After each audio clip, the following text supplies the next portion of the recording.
Hello? I need help with my furnace. It's broken and no one can help me.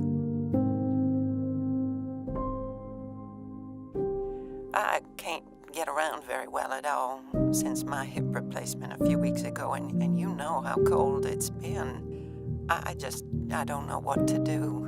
Can you help me? I don't know if I can stand one more cold day here. Hello? Yeah, I'm in a lot of trouble here. I'm really scared. I'm getting kicked out of my apartment and I have 3 little kids. Yeah, I'm a single dad.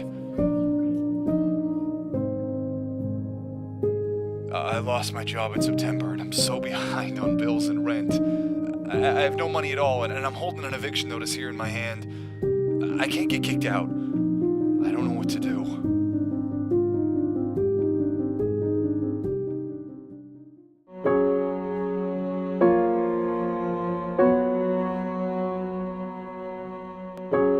I just wanted to say thank you.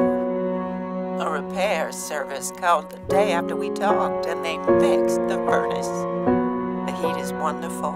I can't thank you enough for what you've done. I am so relieved. You got my landlord to stop the eviction. Me and my kids are gonna be okay. You don't know what this means to me. I'm so grateful to you guys.